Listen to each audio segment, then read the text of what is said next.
नमस्कार, महाराष्ट्र लाईव्ह मध्ये आपलं स्वागत. मी रेश्मा फडतरे. हे आता इलेक्शनचं वातावरण आहे. मला ज्ञानेश्वर नगरमधनं एक महिलेचा फोन आला. तिचं नाव मी काही सांगणार नाहीये, नाहीतर हे लोक तिला हे करतील, टॉर्चर करतील की इथे पैसे वाटतात म्हणून. तर मी त्या ठिकाणी गेले. त्यावेळेस 2 कॉन्स्टेबल खाली बसलेले होते. मी व्हिडिओ चालू करूनच वरती गेलेले. तर त्यांची धावपळ झाली. एक लेडीज दोघी जणी बूट घालून डायरेक्ट एका महिलेच्या घरात घुसली. तर लेडीज आणि एक पुरुष तिचा नवरा त्या ठिकाणी बसलं होतं. मी घरात गेल्यावर ती बाई म्हटली, हे कोण घरात शिरले? तर कोण घरात शिरतंय मला माहित नाही. घरात डायरेक्ट त्यावेळेस ते घरात शिरले. तर मी त्यांना विचारलं. त्यावेळेस तिने एक पिशवी पडद्याच्या मागे टाकलेली. माझ्याकडे तो व्हिडिओ आहे.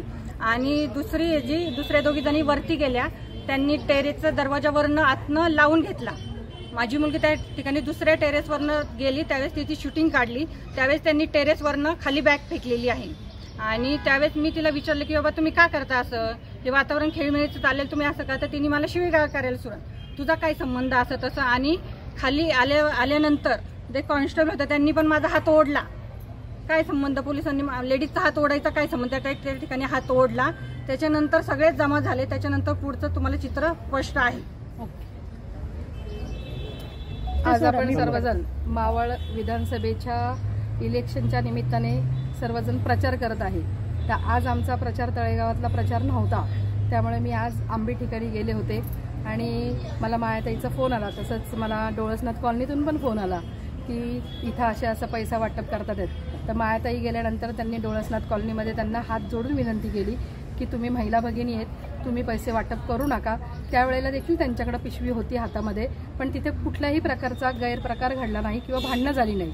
त्यानंतर त्या ज्ञानेश्वर नगरमध्ये गेल्या. आणि ज्ञानेश्वर नगरमध्ये गेल्यानंतर मायाताईंनी जसं आत्ता सांगितलं की त्यांना फोन आला ज्ञानेश्वर नगरमधनं की पैसे वाटप करतात आहेत. तर त्यानंतर मायाताई तिथे गेल्या आणि मला वारंवार फोन चालू झाले की तुम्ही ज्ञानेश्वर नगरमध्ये या.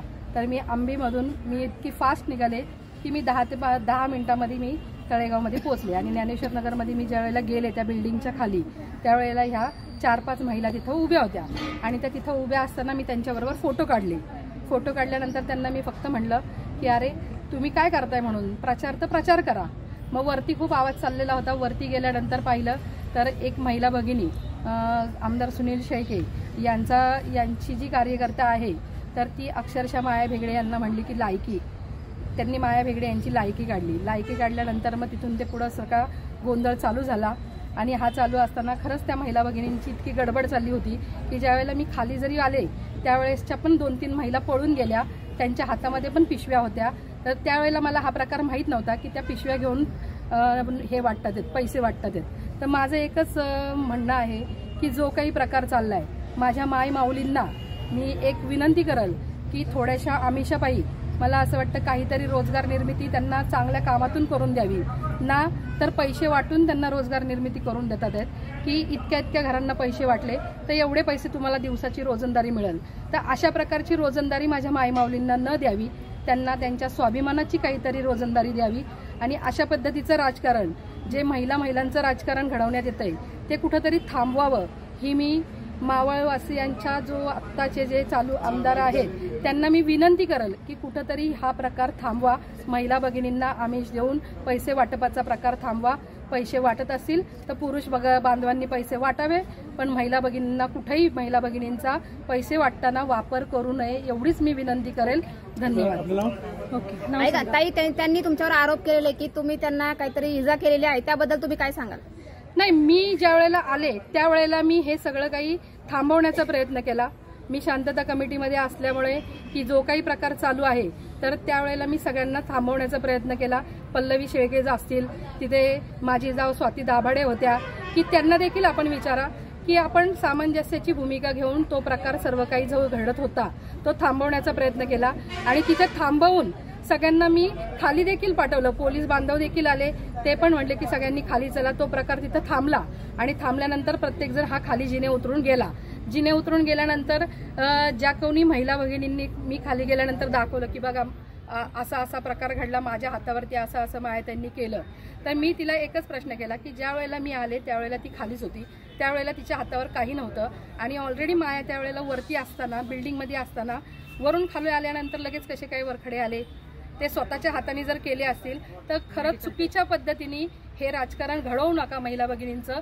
मला असं वाटतं जर तिच्या हातावरचे वरखडे असतील ते मेडिकल टेस्ट करावे, मायाताईंच्या नखाची देखील टेस्ट करावी आणि सगळं काही आपण हे हा प्रकार जो घडलेला आहे ती सत्य घटना, मी पत्रकारांना विनंती कराल की सत्य घटना ही समाजापुढे मांडण्याचा प्रयत्न करावा.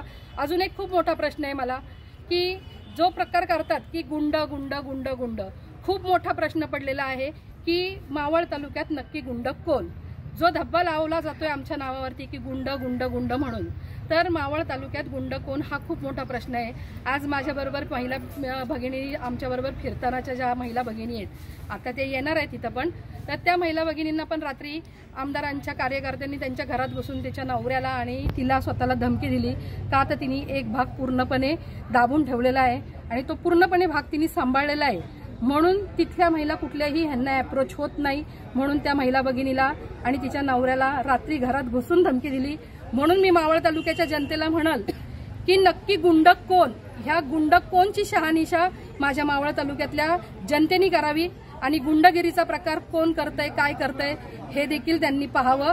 आणि त्यांनी जनता, मला असं वाटतं की खूपच सुज्ञ जनता आहे की आपण जर पाहिलं असेल की दृश्यम पिक्चर जर आपण सगळ्या मावळ तालुक्यातल्या लोकांनी जर बघितला असेल तर नक्कीच जो दृश्यम पिक्चर आहे तो आठवावा आणि त्यातला अजय देवगण आठवावा आणि तब्बू आठवावी. एवढंच मी मावळ तालुक्याच्या जनतेला म्हणेन.